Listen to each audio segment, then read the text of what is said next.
Video, okay. Hey, this is Sarah back on MHS Dawg Talk with Coach Boren. It's been a while since I've been here. It's great to be back. So I wanted to talk about the Sipsey Valley game and also the Bibb County game.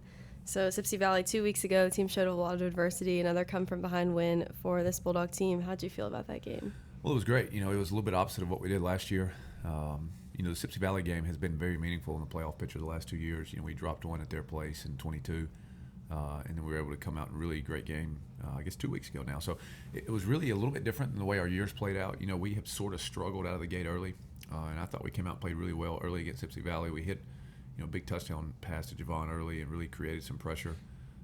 They throw the football all over the field, so I thought our ability to get home was critical. But then again, midway through the third quarter, where I guess up to that point in the year we had sort of hit our stride, we floundered a little bit in the third. I know we had a series late in their territory where we didn't come away with points and kind of started to slip away from us a little bit. So to be able to get it back and have a couple big stops, and then we went on a 93-yard drive the last 2 minutes of the game. We converted 3 fourth downs in that game. It was just great for our kids and our school. We had great fan support that night. At the end of the game, it was just tremendous to see everybody on the field. And so, it was a big deal for our kids and for our program and our team and our school community. Winning a football game is hard, clearly, and in the fashion in which we won it is not something you see every night. And so just tremendously proud of our kids. Thought our defense played exceptional that night. They're the one team that we've played that really makes an effort to come out and throw the ball every week, and we were able to create pressure. We held up really well on the back end, and it was a great night for Montevallo, and we were really, really excited about it, and I think that's going to help us in our pursuit of the future here. Yeah, and Sipsey Valley beat West Walkton by 1 point earlier in the season, and then Montevallo obviously dropped to West Walkton earlier in the season 2 weeks ago. So what does that say about the games or the depth of this region? Well, I think the region's really good. Bibb County got beat at Andalusia a couple of weeks ago, but in reality, Bibb County gave up a big long return in the kicking game, which is sometimes maybe not instrumental in the way the game goes. It's just a unique play that happens. They got hit on 2 busted coverages late. That game was a lot closer than people realize, and I think Bibb County can play with anybody in the state. I think American Christian is really good.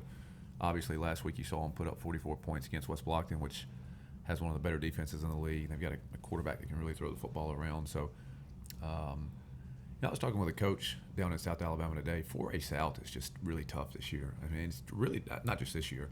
It's been really tough traditionally all the way back.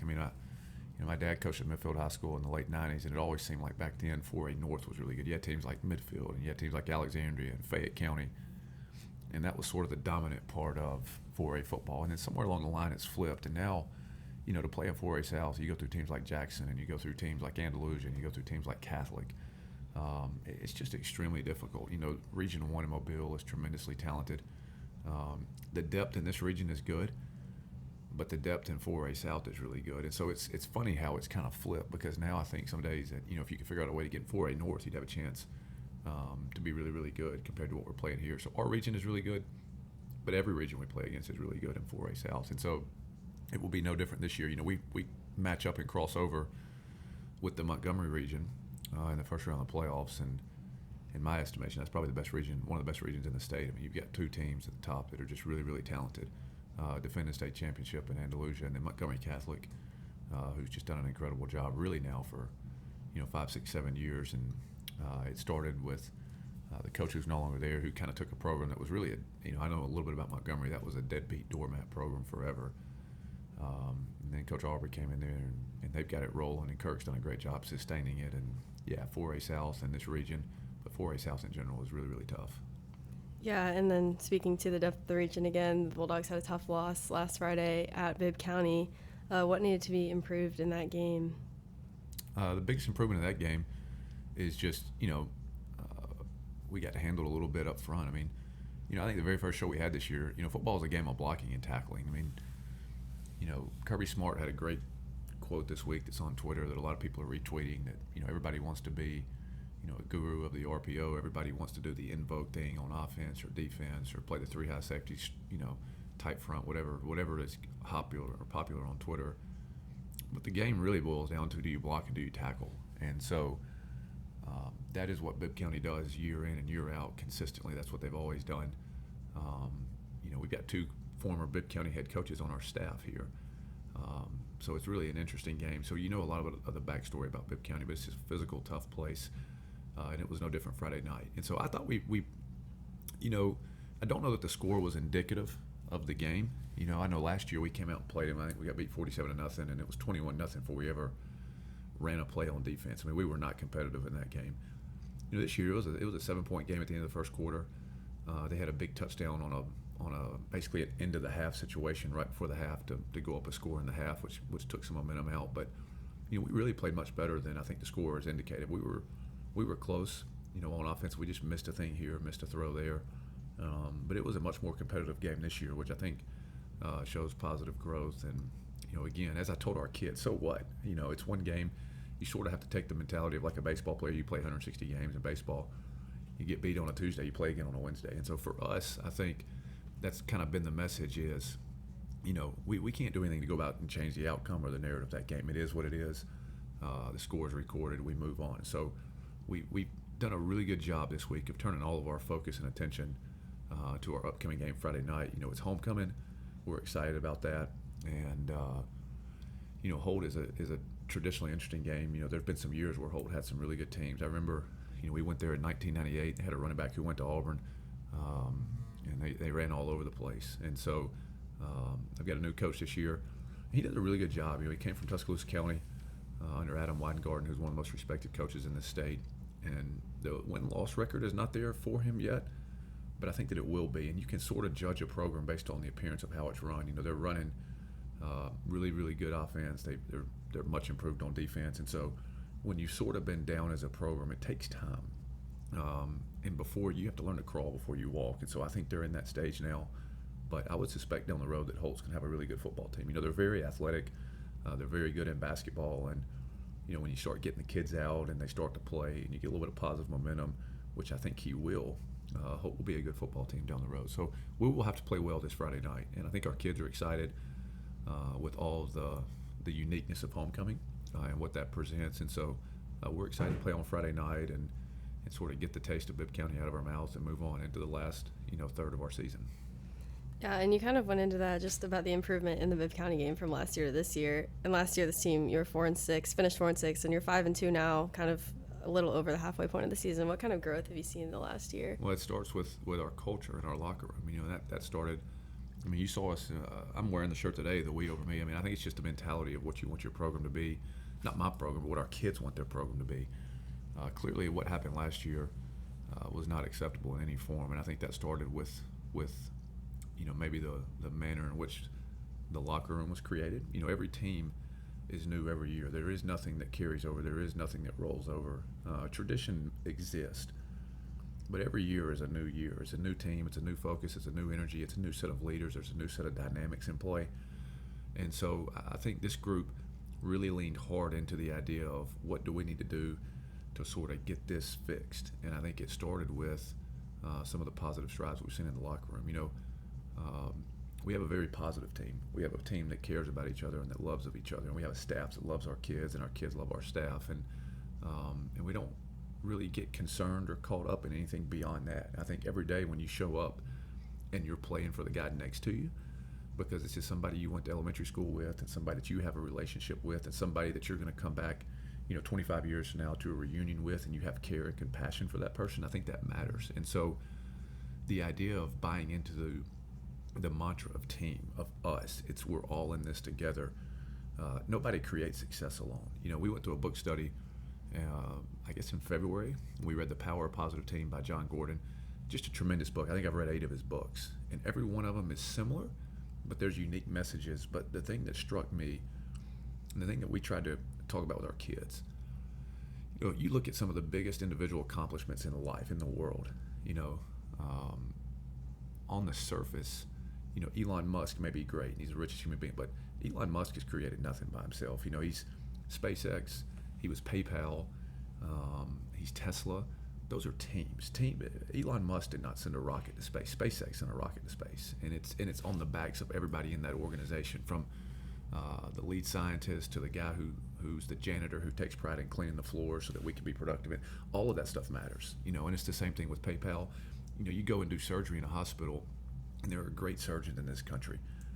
But surgery is not a one-man show. It is a team of surgeons that work together collectively for the greater good of the patient. And so that's life, And I think, sometimes in athletics, because I played golf in college and I've coached it, you see things as an individual sport. But I don't know if that really exists. You compete with yourself individually, internally, to be the best that you can be. But the reality is athletics, like life, one day our guys are going to grow up, they're going to be husbands, and they're going to have wives and kids. And it's not just going to be about them. There's going to be things that happen, and there's going to be people that depend on them. They're part of a team. They'll be a part of the team when they're married and when they have kids, and that's what we're trying to instill here. High school athletics is still the most pure form of athletics that exists. I've coached college for 8 years, and the game has changed since I've coached. There's a lot of selfishness. There's a lot of individualism at the collegiate level, at the professional level.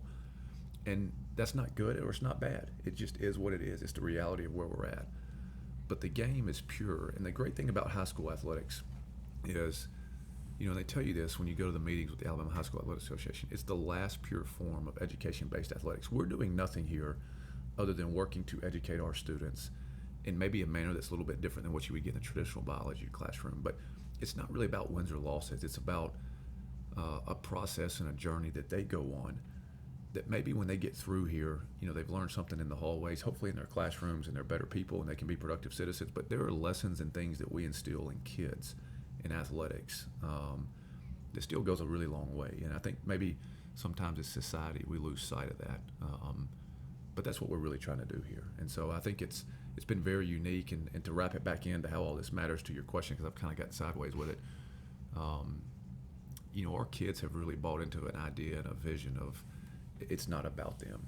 It's about our team and our school, and that when our team is good and the locker room is good and everybody's playing for everybody else, then that sort of lifts you as the individual up. When we have success on Friday night, everybody's a part of that success, and everybody plays better as a result of having that success. And so I've been in coaching 17 years now. This is not the most talented team we've had in 17 years, clearly. But it probably is the most talented team in regards of they care about each other, and that goes a long way. And so when you talk about last year and what's the biggest difference is, I think our locker room is in a really good place, and that starts with our seniors and our leadership and our underclassmen, and just having compassion and care and empathy and mutual respect probably for everybody in the organization. And I think we feed off of that, and I think it's paid dividends for us. Yeah, and you kind of went into this in the last question too as well, but what's this past week looked like in practice for It's been a great week. We were banged up Monday, so we had to alter the routine on Monday. We had a great day yesterday. Nothing changes. I mean, I think football is so much process oriented, and so for us, we go through tackling circuit on every Monday. We get out and we go through our tackling process. It's week 8. We've been tackling for 14 weeks now, but we still get on the ground. We still go through the fundamentals and techniques, and we coach it like it's the first day. We'll go through a ball security circuit today where we break all of our skill guys down, and we go through the process of how do you secure the football on Friday nights.